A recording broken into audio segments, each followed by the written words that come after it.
mau dirindukan surga? Mau ibu? Oh, istri saya ngomong gini, jangankan dirindukan surga Ustadz, dirindukan suami saja saya sudah senang. Ini surga rindu kepada ibu. Mau ibu? Nih syaratnya 4 kata Nabi. 4 aja syaratnya. 1, aqimis shalah. Dirikan sholat. Kenapa Nabi mengkhususkan sholat ini kepada kaum perempuan? Karena setelah saya pelajari, memang paling banyak perempuan melalaikan sholat dalam kondisi-kondisi tertentu. Apa itu? 1, pesta pengantin. Banyak sekali perempuan tidak sholat gara-gara pesta. Kok bisa Ustadz? Nih mukanya dikira tembok. Coklat, biru, abu-abu, krem. Alisnya dicukur. Bukan dicukur, dicabut. Akhirnya, nah lebih tebal di sini dari sini. Dicukur lagi sini. Habis. Jangan ketawa, saya serius ini bu. Bu. Yang sudah TV salisnya.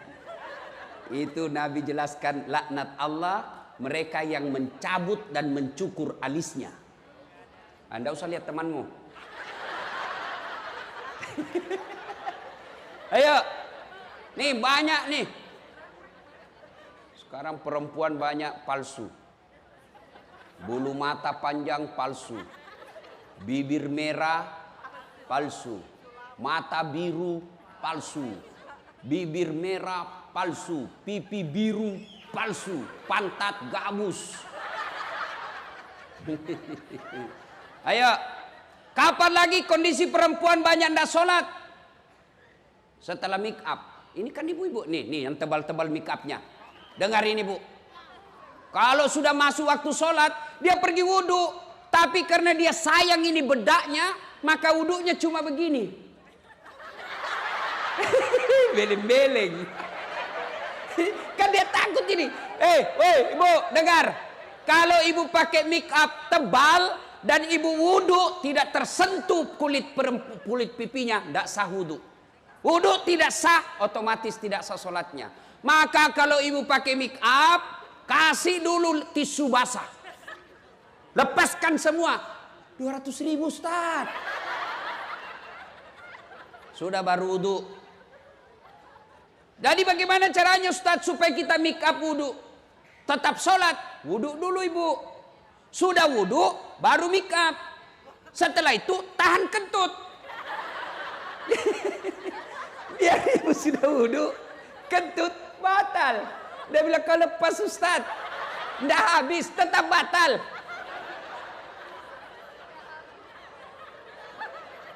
Dua, kondisi perempuan banyak tidak sholat. Apa? Jilbab. Yang selalu saya istilahkan jilbab sakaratil maut.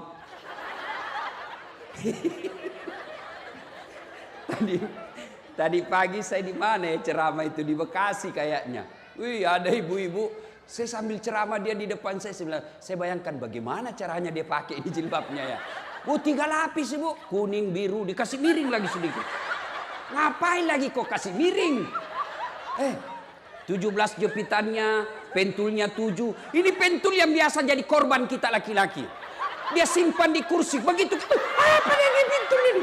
Saya tadi ini, wallah, tadi saya duduk, ada pentul. Langsung sendiri ibu-ibu lagi nih sebarkan pentul ini. Jangan ketawa, saya serius ini. Nah, pasang jilbab 3 lapis. Ada lagi kayak pohon di belakang. La haula wala quwata illa billah. Bajunya sempit, roknya sempit. Dia bilang suaminya, buru-buru ibu, ketinggalan, tunggu sedikit bang. Beleng-beleng. Apa yang begini? Ibu-ibu katanya perempuan hijrah. Kok jilbabnya masih sempit? Jalannya repot. Coba kalau jilbabnya legulo. Lari. Ya. 1, 2, gara-gara pakaian. Saya begitu terharu melihat ada perempuan tokoh masyarakat, suaminya pejabat, kaya pula, bangsawan, cantik, ke pesta pengantin. Jilbabnya sekedarnya, maka dia akan menjadi contoh teladan buat ibu-ibu yang lain. Begitu dia lewat, semua orang kagum. Wih, kaya lo tuh. paling kaya itu di komplek. Wih, iya kak, iya. Wih, bajunya sederhana ya. Orang cerita baik. Ini pengangguran, ngontrak-ngontrak, rumah kehujanan, banjir pula. Kalau pergi pengantin kayak dia paling kaya. Selesai acara ini Bu, yuk evaluasi jilbabnya. Ya, jangan lagi pakai jilbab yang repot. Coba kalau ibu pakai jilbab yang segitiga saja, kasih peniti, selesai. Makanya istri saya itu saya kasih tahu, kalau kau lama pakaian, saya mau pergi pengantin, goodbye. Repot kami, sudah kau dibelikan mobil, dibelikan bensin, sedangkan sopir, kau suruh lagi kita menunggu. Jangan ketawa, serius saya ini Bu. Ini ibu-ibu ini banyak menyiksa suaminya. Suaminya sudah mondar, sudah 10 menit lagi. Sudah, tunggu Pak, kau buru-buru terus ini salah kita punya benda. Gara-gara ibu nih, gara-gara jilbab. 1, 3. Kapan lagi perempuan banyak ndak sholat? Selesai haid. 5 hari ndak sholat. Kenyamanan 5 hari. Dia tambal 1 hari. Bu, kata suaminya, biasanya kau ndak sholat 5 hari aja kau haid. Ini kok sudah 6 hari belum sholat. Belum bersih Pak. Masih ada sedikit-sedikit. Kata suaminya, kau bohong ya? Apa bohong? Saya kasih lihat. Mau dikasih lihat cilaka. 4. Kondisi apa lagi perempuan banyak ndak sholat? Apa? Selesai melahirkan. Apa namanya Bu? Nifas. Ndak harus 40 hari. Ada yang bersih 15 hari. Ada yang bersih 30 hari, ada juga 40 hari, bahkan ada yang lebih. Sampai karena pahamnya salah, tidak paham agama, begitu dia melahirkan, suruh suaminya beli. Kau pergi beli mie bungkus, mie rebus, 40 bungkus. 1 hari 1 ya, begitu habis bersih. Tidak harus 40 hari. Kalau ibu bersih 30 hari, bersihnya pada saat itu mulai sholat. Ibu misalnya haid atau nifas, jam 8 malam, ibu merasa sudah bersih. Ke toilet, rasanya sudah bersih. Maka ibu sudah wajib mulai sholat isya. Bu, saya yakin ibu semua sholat. Ya, saya yakin ibu semua sholat. Cuma yang jadi masalah, sholatnya tidak bisa khusyuk. Padahal Allah sudah jelaskan, kada aflahal mu'minun. Beruntunglah orang-orang mukmin. Siapa orang mukmin beruntung? Alladzina hum fi salatihim khashi'un. Mereka yang khusyuk dalam salatnya. Kita 30 tahun salat tapi tetap gosip. Kita 30 tahun salat tapi tidak bisa lepas dari riba.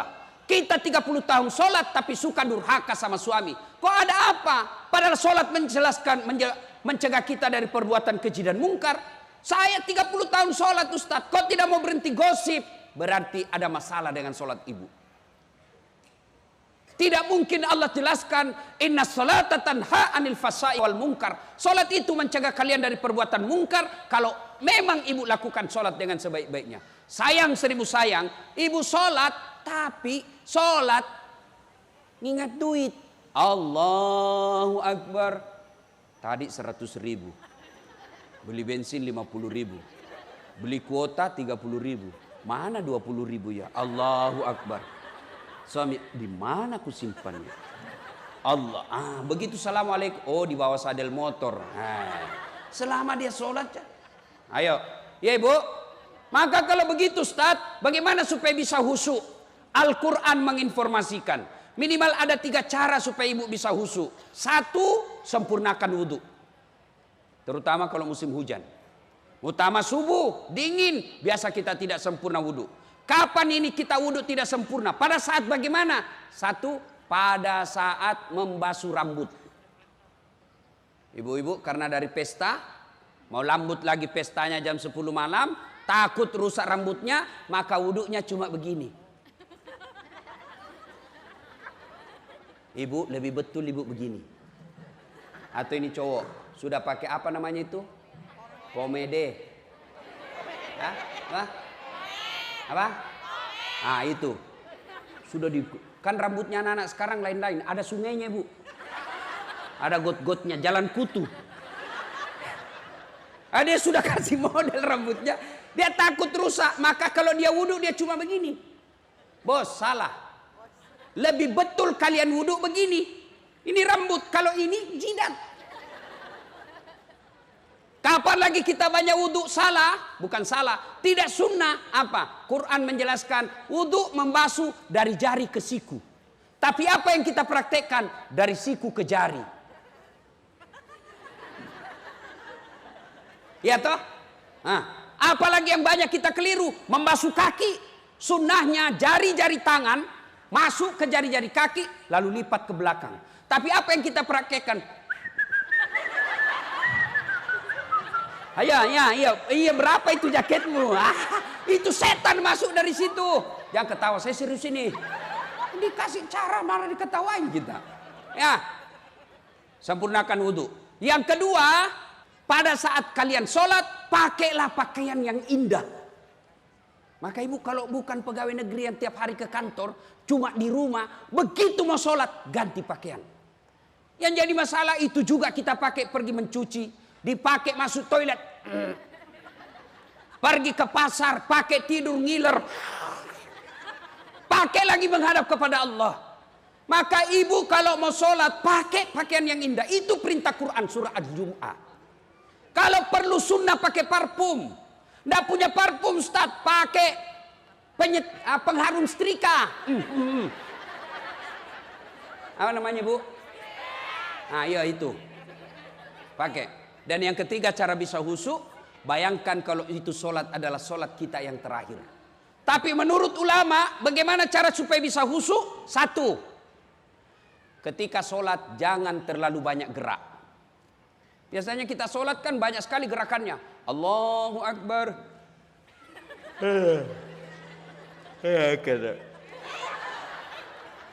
Maliki yaumiddin. Iyyaka na'budu wa iyyaka nasta'in. Ihdinas sirat. Ibu ketawa membayangkan diri sendiri. Dan sholat Allahu Akbar.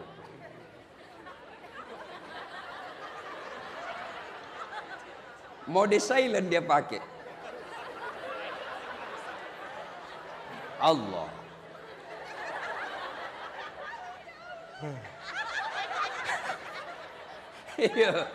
Nah, selesai acara ini, yuk koreksi sholatnya.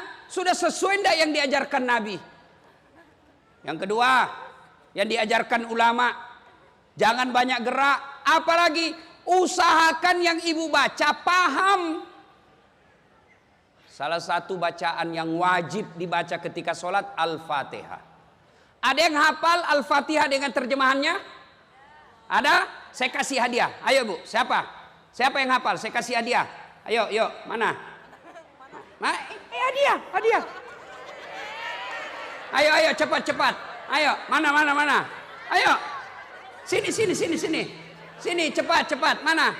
Ayo, hadiah 2 lembar. Mana yang cepat datang? Ayo. Hadiah. Mati kita. Ayo, maju semua dapat hadiah. Mana? Hari untung. Udah beruntung saya malam ini. Ayo, ya di situ aja Bu. Ya, Al-Fatihah dengan terjemahan. Bismillahirrahmanirrahim. Bismillahirrahmanirrahim. Dengan nama Allah yang Maha Pengasih dan Maha Penyayang. Alhamdulillahi Rabbil Alamin. Segala puji bagi Allah Tuhan semesta alam. Saya dengan Ar-Rahmanir-Rahim yang Maha Pengasih lagi Maha Penyayang. Malik Yaumiddin yang menguasai hari pembalasan. Iyyaka na'budu wa iyyaka nasta'in. Hanya kepada Engkau lah kami menyembah dan hanya kepada Engkau lah kami mohon pertolongan. Ihdinas siratal mustaqim. Tunjuklah kami jalan yang lurus. Siratal ladzina an'amta 'alaihim, yaitu jalan orang yang Engkau berikan ghairil maghdubi 'alaihim waladdallin. Bukan jalan orang-orang yang murkai dan bukan pula jalan orang-orang yang sesat. Masya Allah. Takbir. Bu, kalau ibu sholat 5 waktu setiap baca Fatihah seperti ini, apa alasan Allah menolak doanya ibu? Cuma kita sholat, alhamdulillahirabbil alamin. Baca kalender Persatuan Guru Republik Indonesia. Ini bu, ibu ini uang berkah. Terima kasih. Yang lain mana yang tadi yang berdiri? Karena jawabannya sudah betul tetap dapat hadiah. Mana lagi? Mana lagi ibu? Coba. Mana lagi yang dari sana tadi? Cepat. Ini uang Ustadz. Beda uang Kapolres. Apa tadi yang pertama?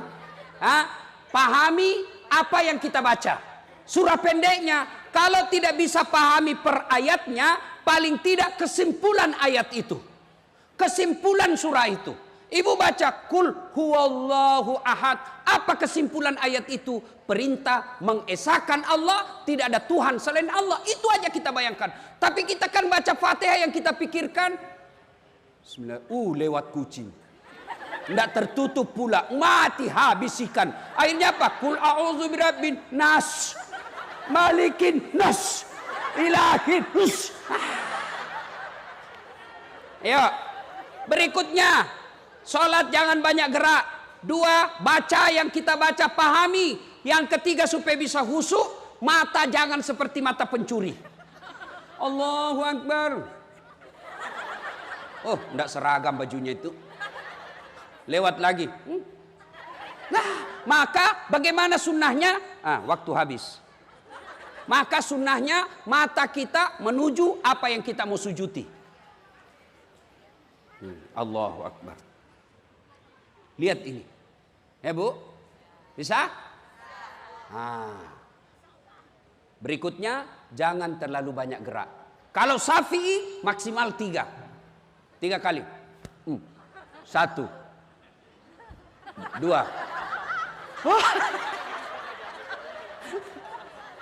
Ya, 1, mau dirindukan surga, dirikan sholat.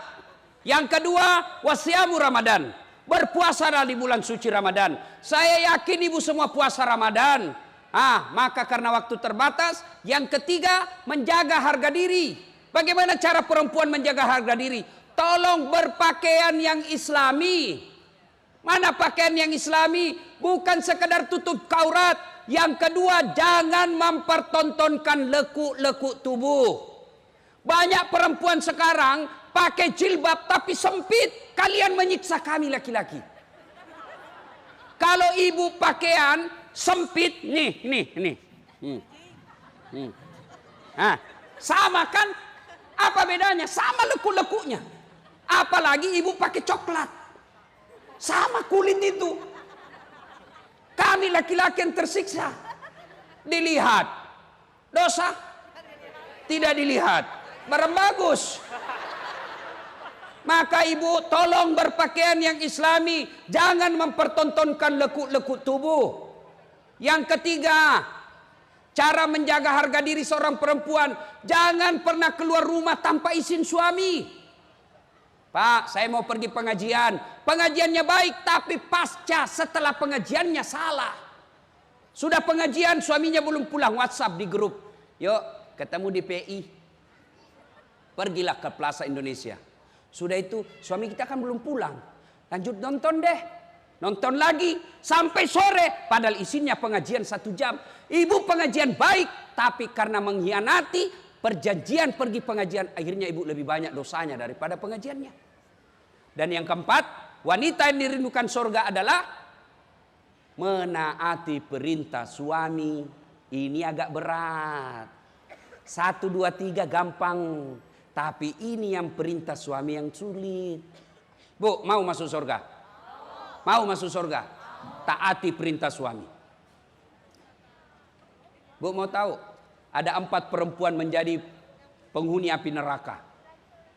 4 perempuan, jenis perempuan penghuni api neraka. Siapa mereka? 1, mereka yang suka maki-maki suaminya. Dengerin ibu. Ibu marah, boleh. Marah sama suami, manusiawi. Bang, tak kusangka kau begini bang. Kutinggalkan orang tua di Jawa. Saya datang ke Jakarta ini ngikut sama kamu bang. Kau tega-teganya kau sembunyikan duitmu. Boleh marah seperti itu. Tapi yang tidak boleh maki-maki suami. Memang kau goblok. Sama aja bapakmu. Tahu begini cilaka kau. Ibu masuk neraka. Dia ketawa. Saya serius. Marah sama suami boleh. Tapi tidak boleh maki-maki apa sampai melibatkan orang tuanya. Memang kau goblok. Suami macam apa kamu. Sudah gendut. Malas kuat makan. Sama aja bapakmu. Pulang kampung kau goblok. Ibu biar sholat. Penghuni api neraka. Kalau ibu marah sama suami, marah sambil berdoa. Saya tidak sangka kau begitu bang. Saya doakan kau menjadi penghuni surga. Saya doakan kau menjadi lebih soleh. Ya Allah perbaiki suamiku. Tidak kusangka dia begini. Tapi dialah jodohku ya Allah. Jangan pisahkan aku dengannya. Boleh marah seperti itu. Ini marah-marah sampai maki-maki. Sampai ada kawan saya cerita ibu. Istrinya marah-marah. Mati akal sudah di suaminya. Dibujuknya tidak mau berhenti marah. Akhirnya apa? Dia buka bajunya suaminya. Karena suaminya besar perutnya. Lalu dia buka, dikasih angkat. Boleh bapak-bapak coba itu. Kalau su istri ini tidak mau berhenti marah. Bapak buka baju. Cabut ketek di depannya. Kalau dia masih marah berarti istri kita lagi kesurupan. Ibu ya. Nah ibu. Masih ingat? Wanita dirindukan surga. 1. Sholat. Saya sudah sholat Ustadz. Tambah sholat sunnah. Mulai besok. Jangan pernah tinggalkan 1 hari tanpa sholat duha. Selesai sholat duha ibu minta kepada Allah. Supaya dunia ibu lebih baik. Maghrib masuk. Selesai maghrib. Ibu tambah lagi dengan sholat taubat. 6 rakaat. Tengah malam tidak bisa tidur. Ibu lanjutkan dengan sholat hajat. Nih adik-adik nih. Yang cewek-cewek ahwat. Masih ada yang jomblo fisabilillah? Mana? Silakan daftar sama saya. Saya panitianya. Ini banyak jomblo-jomblo fisabilillah di sini. Ya. Berikutnya. Sudah sholat. Apalagi? Apa? Puasa Ramadan. Sudah Ramadan, tingkatkan dengan apa? Senin Kamis. Ibu-ibu yang mau menurunkan berat badan, coba amalkan Senin Kamis. Lagi puasa Ustadz, terbiasa sarapan, jam 8 makan, apa itu? Bubur. Begitu habis 1 mangkok, saya puasa. Lanjutkan. Boleh, karena ibu lupa. Tengah hari terbiasa makan siang, makan lagi. Saya lupa. Lanjut. Benar tetap sah. Siang-siang ada tetangga bawa lagi kue. Saya puasa. Lanjut. Itu rezeki. Benar. Yang penting betul-betul ibu lupa. Jangan pura-pura lupa. Sudah masuk 1. Pura-pura aja. Allah tahu. Puasa. Yang berikutnya, jaga harga diri. Berpakaianlah yang baik. Seorang wanita berpakaiannya jangan terlalu menarik. Ya. Dan yang keempat, taati perintah suami. Istri yang soleha itu 1, menenangkan hati suami ketika ada di rumah. Jadi kalau suami tidak betah di rumah, ciri-ciri ibu gagal menjadi istri. Bagaimana suami mau tenang di rumah? Ibu selalu periksa HP-nya. Ibu, kalau suami pulang, Assalamualaikum sayangku. Apa ibu tanya? Dari mana pak? Mestinya bukan dari mana. Pak, mau makan apa?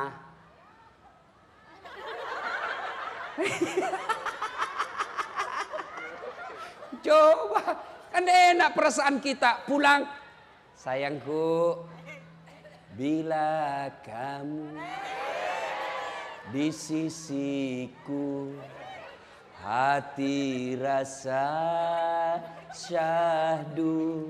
Oh, tenang perasaan suami. Masuk dapur marah-marah karena berantakan dapur. Ibu peluk lagi sambil menyanyi. Insaflah wahai manusia. Tenang perasaan. Ini pulang suaminya lagunya apa? Yo ayo, kesurupan. Putar ke kiri. Apa beleng-beleng? Enak kita lagunya. Suami kita lagi bermasalah nih. Rugi, ndak usah dimarah-marahi. Memang kau goblok, bisnis keliru, ngojek dicuri motornya, ndak ada yang kau tahu. Jangan begitu. Coba kalau suami gagal berbisnis, ibu duduk-duduk di sampingnya sambil menyanyi. Mungkin Tuhan mulai bosan melihat tingkah kita yang selalu salah dan bangga dengan dosa-dosa. Atau alam mulai enggan bersahabat dengan kita. Coba kita bertanya pada rumput yang bergoyang. Enak. Ini pulang pengaruh lagu dangdut beleng-beleng. Lai, panggil aku si Jamlay. Abang jarang pulang, aku jarang dibelai. Apa lagu-lagu begitu? Ya, taati perintah suami, Bu. Kenapa sih wajib taati perintah suami? Karena dengar Ibu, demi Allah, kami suami bertanggung jawab terhadap istri. Istri tidak pakai jilbab, kami yang tanggung dosa. Istri tidak sholat, kami yang ditanya di akhirat kelak. Kalau ibu tidak ditanya soal dosa suami, ibu tidak ditanya kenapa suamimu tidak sholat, kenapa suamimu nipu, tidak ibu ditanya. Tapi yang ditanya kenapa istrimu tidak jilbab, kenapa istrimu tidak sholat, kenapa istrimu tidak puasa. Itu tanggung jawabnya suami. Makanya ibu jangan suka ngomel. Bagaimana kita tidak cepat sakaratil maut? Maka kalau mau dirindukan surga, taati perintah suami. Suami saya selingkuh, Ustaz. Suami saya tidak sholat. Suami tidak puasa. Bukan urusan ibu. Kalau ibu lakukan 4 hal ini, maka Nabi jelaskan, Bu, nih karena kau taat kepada 4 ini, Nabi jelaskan, tadkhulul jannati bisalam. Silakan masuk surga ibu dari pintu mana yang ibu mau. Enak kan? Nah, ibu bapak, saudara-saudara sekalian, banyak yang kita mau sampaikan tapi waktu yang terbatas.